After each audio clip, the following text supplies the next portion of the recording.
اور صحابہ کرام کے ساتھ اہل بیت کا البتہ کچھ حق فائق ہے، کچھ حق فائق ہے۔ کس ناطے؟ اہل بیت ہونے کے ناطے۔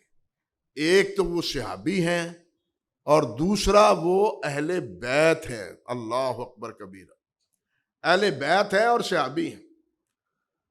اللہ اکبر۔ امام شیخ الاسلام ابن تیمیہ رحمۃ اللہ علیہ منہاج السنہ میں فرماتے ہیں لا ریب ان لآل محمد صلی اللہ علیہ وسلم حقا علی الامت لا یشرکہم فیہ غیرہم۔ اس میں کوئی شک نہیں کہ اہل بیت کا آل محمد کا صلی اللہ علیہ وسلم کا حق امت پر ایسا ہے کہ اس حق میں دوسرا کوئی شریک نہیں ہے۔ اور ساتھ یہ بھی فرماتے ہیں، اللہ اکبر کبیرہ، ساتھ یہ بھی فرماتے ہیں شیخ الاسلام ابن تیمیہ رحمۃ اللہ علیہ کہ حق نہیں ہے وَيَسْتَحِقُّونَ مِنْ زِيَادَةِ الْمُحَبَّةِ وَالْمُوَالَاةِ مَا لَا يَسْتَحِقُّهُ سَائِرُ بُطُونِ قریش۔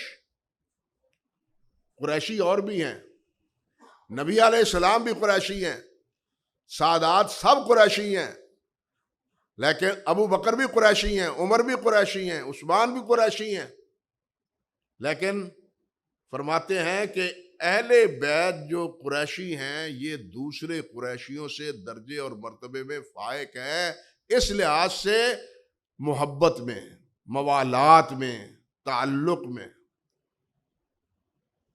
ایک محبت ہے صحابی ہونے کے ناطے، ایک محبت ہے نبی علیہ السلام کا خاندان ہونے کے ناطے۔ حافظ ابن تیمیہ فرماتے ہیں کہ ان کا ڈبل حق ہے اہل بیت کا۔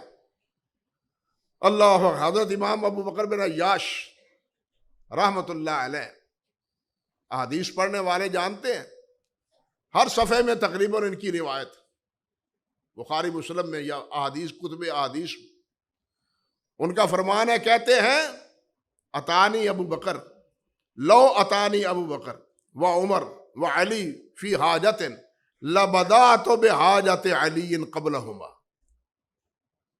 اگر میرے پاس بالفرض کسی ضرورت کے لیے، کسی مسئلے کے لیے ابو بکر آئیں، عمر آئیں، علی آئیں، تو میں سب سے پہلے بات علی کی سنوں گا۔ بات سمجھے؟ میں سب سے پہلے بات کس کی سنوں گا؟ علی کی سنوں گا۔ کیوں سنوں گا؟ لِقِرَابَتِهِ عَنْ رسول اللہ صلی اللہ علیہ وسلم، نبی علیہ السلام کے ساتھ قرابت داری کی وجہ سے حضرت علی کی بات پہلے سنوں گا۔ لیکن آخر میں یہ مزید بات فرماتے ہیں وَلَئِن اور اگر میں اخر من السماء الى الارض احب الی من اقدمہ علیہما۔ لیکن یہ بات ساتھ سمجھ لو، میں آسمان سے گرنا گوارا تو کر لوں گا، لیکن حضرت علی کو ابو بکر و عمر سے افضل نہیں سمجھوں گا۔ افضل کون ہے؟ ابو بکر و عمر ہیں۔ حضرت علی کا حق ڈبل کیوں ہے؟ نبی علیہ السلام کی قرابت کے لیے۔